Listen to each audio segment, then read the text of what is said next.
Hey there guys, it is Vizonex, and today I'm going to be teaching you all about Pybricks, the best thing has ever existed for Lego in a very long time, and I'm going to show you all why that is.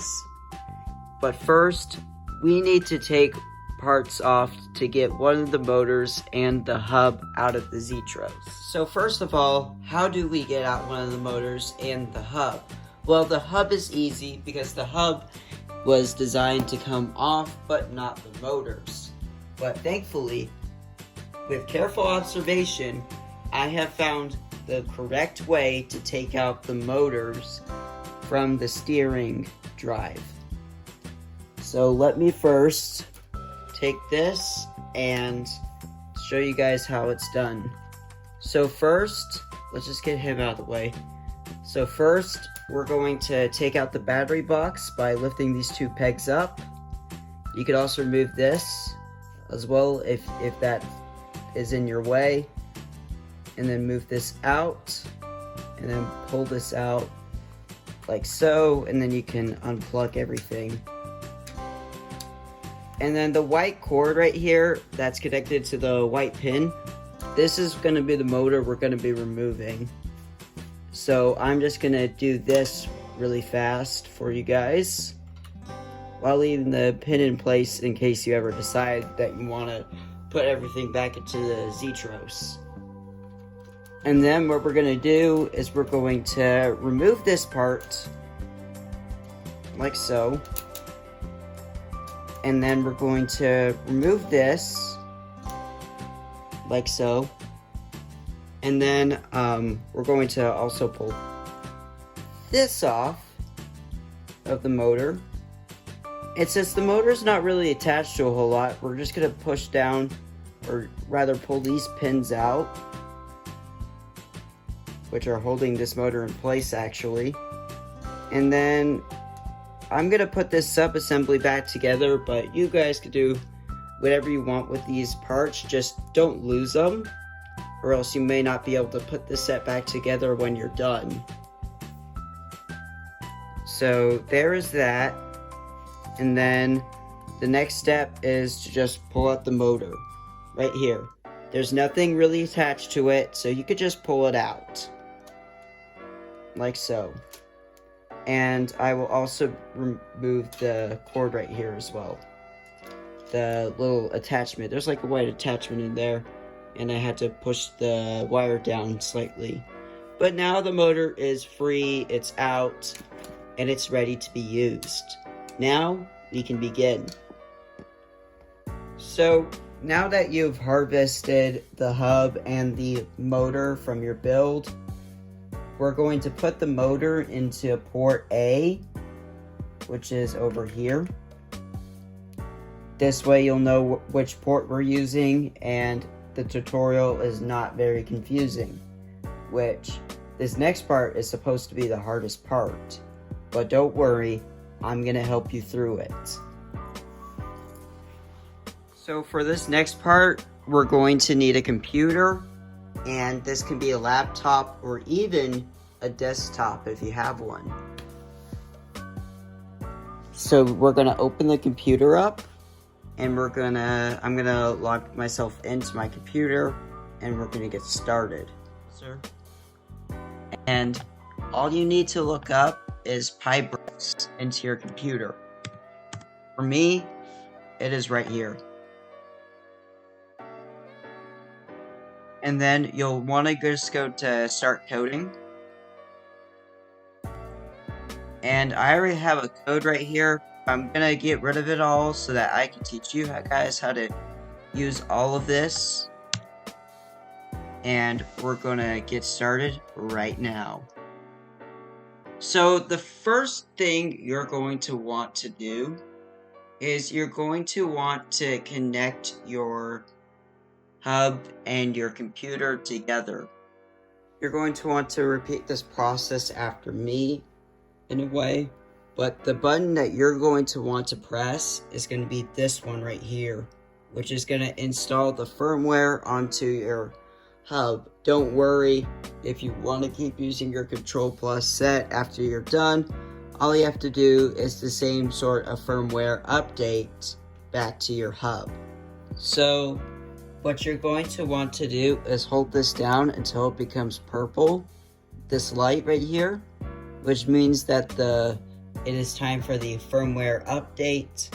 So now you're going to go to right here while holding this down, and then Lego bootloader paired, and then we're going to pair it up.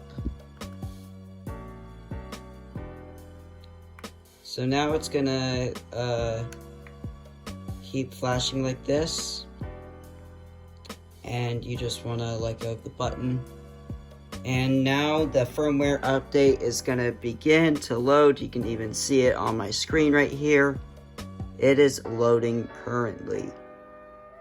And now we just have to wait. So I'm going to skip this portion until the firmware update is done. This should take no longer than maybe around 3 minutes for you guys. 3 to 5 minutes. Depending on your computer and its RAM, etc. It all just depends. But it should connect up and you should be ready to go. And I will show you what you're going to do next. So now it's going to flash like this when it's done. And you can either turn it off or turn it on. Just remember to turn it on when you want to run your code. So now we're going to get to the coding part, which I'm going to walk you through it as best as I possibly can. I am pretty good with Python, so following me should be no problem. So first of all, you guys, for this part, you're going to want to say from Pybricks hub. So let me type it in. Which, yep, it's Pybricks.hubs. I just need to look.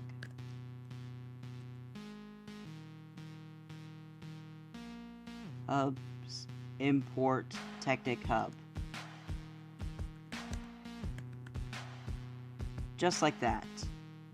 And it even just automatically just puts it in for you. And if you don't know what any of this other stuff is, you could go look at the documentation. It is very straightforward, and they will help you out a ton as well. So now that we have the Technic hub in place, hub equaling to Technic hub, let's look at the motors. And for the motors, we could see that there is like a run until target. You can also do a test run right here where you copy all this down and you paste it in. And we're going to also run this one for you guys, since this is the easiest one to learn really quickly. So let me put all this in. Control V. And now we're going to import this to our code. And what that's going to allow us to do is test run to see that our code works and that your Technic hub works, and that's going to help you and I out a ton. Alright, so let me turn on my Technic hub and we're going to get started right now. Alright, so I built a little setup right here. I will show you how to build it really fast as well, just in case you're lost. So as of right here, what you can do is you take this like blue pin and you can just insert it on into the corner, put it into the hole like this,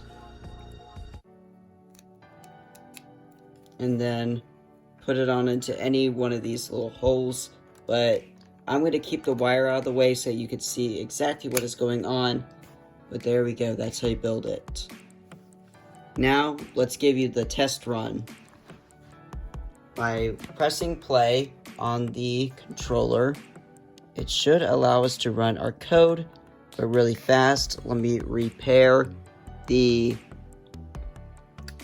hub. And now that it is paired again, we can now run this code successfully.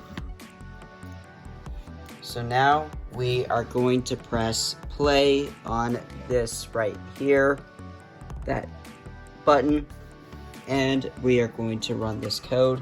So let me press that play button for you guys. It's going to say download and run this program. You can also push F5, it looks like. So just push on play and you should get the look at a little test run. Well, looks like I had a little error, which is a traceback from most recent called last. Invalid syntax, which means that something is wrong and I have to fix it, which it's most likely up here. There we go, I fixed my own code. These errors can be really useful because they help you fix your code and they make your life a whole lot easier. Well, now that I fixed that, we can actually press play and it should work. I'm just going to fix up that little piece of code and we're going to get started.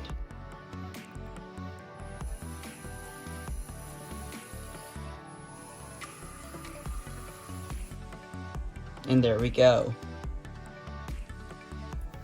And that is the beginning of using Pybricks. I hope you guys enjoyed. Be sure to like, share, and subscribe for more videos like this. In the next video, I'll teach you how to use for loops, which are pretty self-explanatory with this system. Anyways, be sure to like, share, and subscribe, and I will see you all in the next video.